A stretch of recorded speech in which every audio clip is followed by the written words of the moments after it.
Napansin ni Baisho ang kapangyarihan ni Snakey at na-realize niyang may kakaiba sa tunay na chi ng demonyong hayop na ito.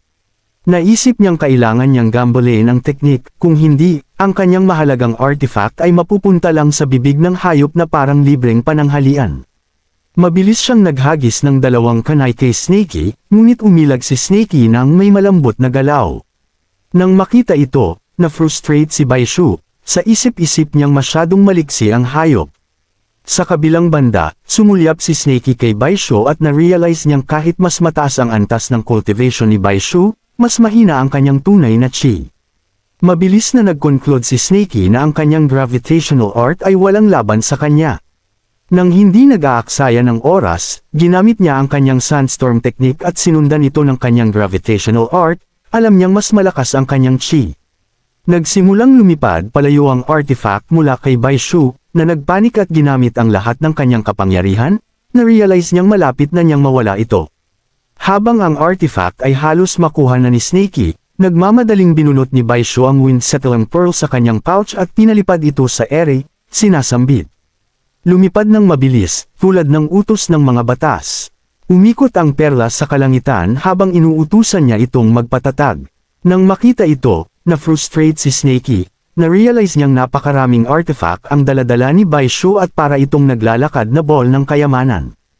Tahimik siyang umamin na wala pa siyang nakitang katulad nito. Habang nagpapatuloy si Baisho sa kanyang teknik, sumulyap siya pabalik kay Snakey at na-realize niyang nasa maagang yugto ng establishment stage lang ang demonyo, ngunit ang chi nito ay kayang pigilan ng kanya.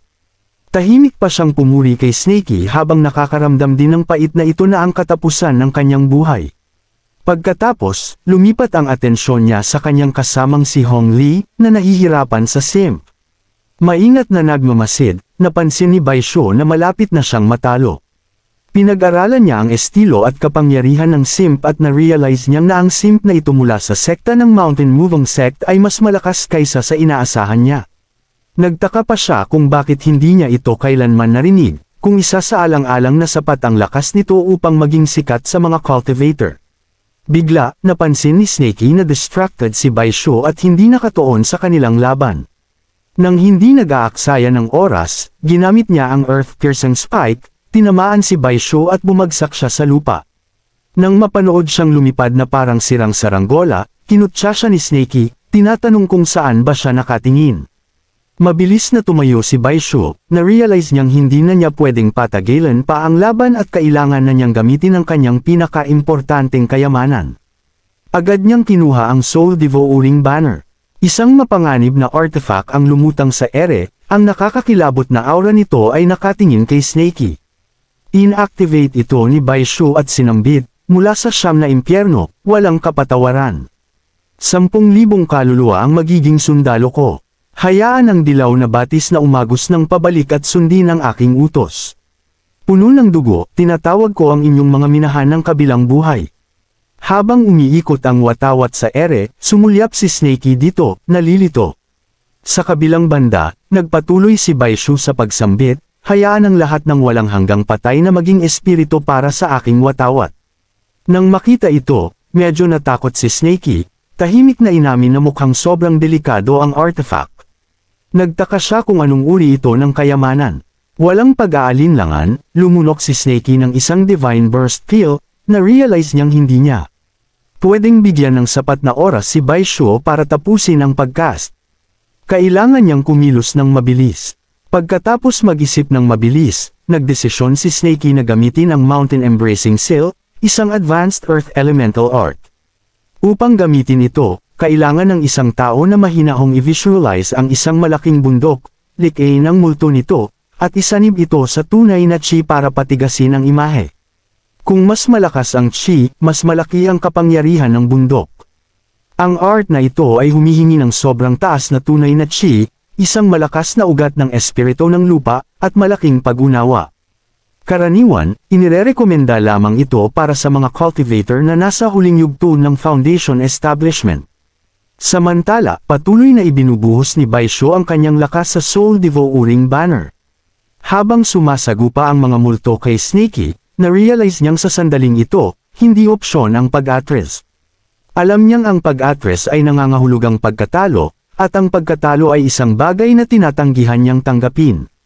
Kaya naman, nagdesisyon si Snakey na magpatuloy sa pakikipaglaban, at naghanda para sa isang kontra-atake. In-inject niya ang kanyang tunay na chi at solidify ang bundok sa pamamagitan ng paggamit ng Mountain Embracing Seal.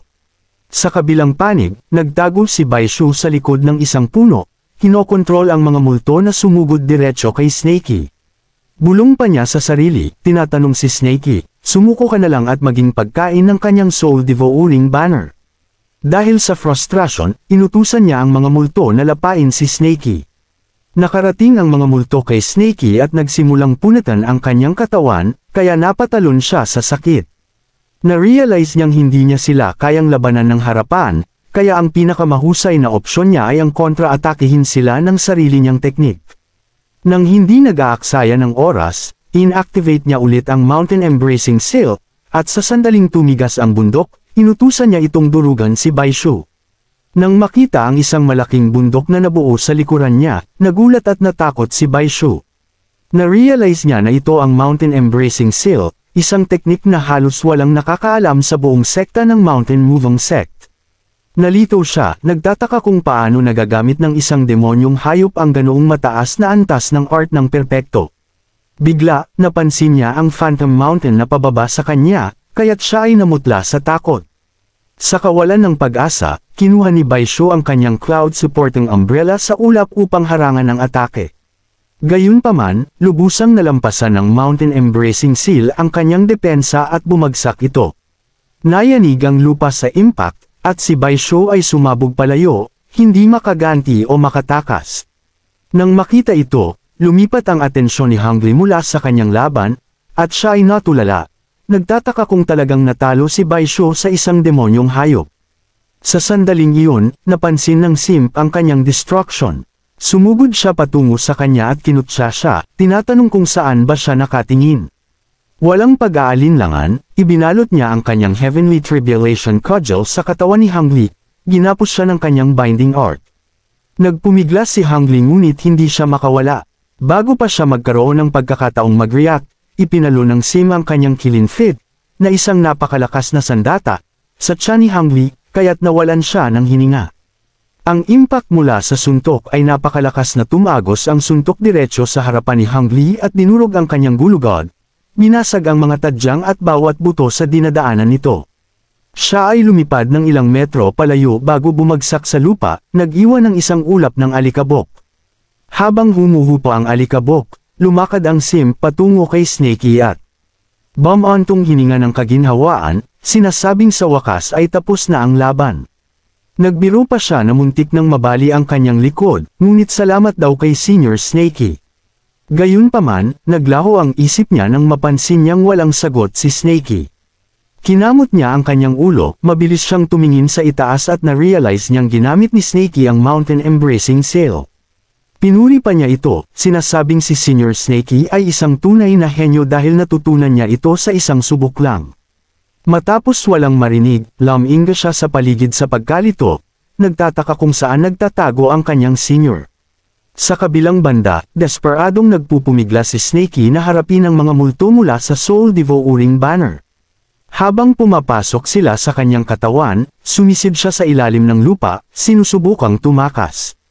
Ang kanyang katawan ay pakiramdam niya ay malapit ng sumabog, dahil sa maraming multo nang umangat-ngat sa kanya sa loob. Naiinis siya, na-realize niyang kahit ang kanyang gintong kaliskis ay hindi sila kayang saktan. Lumalala ang sitwasyon nang mapansin niyang dumadagsa ang mga multo diretsyo sa kanyang tiyan, na kayang lamunin ang kanyang laman at dugo mula sa loob. Pinwersa ni Snakey ang sarili na kumalma, alam niyang isang malinaw na isip lang ang makakagawa ng kontra-atake dito. Patuloy siyang nag-iisip, kumbinsido na mayroong paraan upang alisin sila. Bigla, naalala niya ang kayamanan na natanggap ng simp mula sa sekta. Noong sinuri niya ito, nakita niya ang Thunderfire Seal. Sa sandaling iyon, na-realize ni Snakey na daladala pa rin niya ang selyo. Nag-conclude si Snakey na ang tanging pagpipilian niya ay unahin munang ipapasok ang lahat ng mga multo sa kanyang katawan. Tanging sa ganoong paraan lang niya maipapakawala ang kapangyarihan ng selyo. Habang ginagawa niya ito, binunot ni Snakey ang Thunderfire Seal na ibinigay sa kanya ng simp.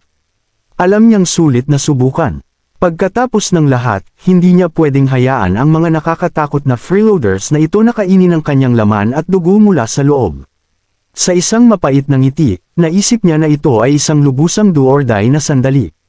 Gayunpaman, nilunok niya ang selyo ng buo, alam na ang epekto ay maaaring pumatay sa kanya.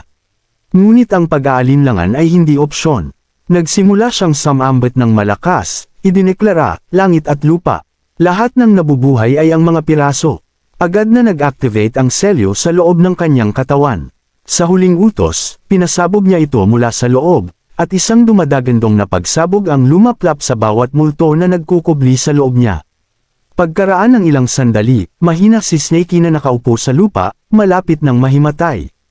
Inamin niya sa sarili na hindi niya kailanman naisip na gamitin ang ganoong mahalagang artifact sa ganitong walang ingat na paraan. Gayunpaman, nakaramdam siya ng kakaibang ginhawa, dahil ang pagpapasabog sa sarili ng isang mid-grade spirit treasure sa loob ng katawan ay hindi biro. Pero, salamat sa kanyang matibay na pangangatawan, nakaligtas siya. Nang hindi na nag-aaksaya ng oras, pilit siyang tumayo at nagsimulang gumalaw, alam niyang oras na para makipagkita ulit sa simp. Di nagtagal, nagkita ang dalawa, at hinimok siya ng simp na magmadali na sila.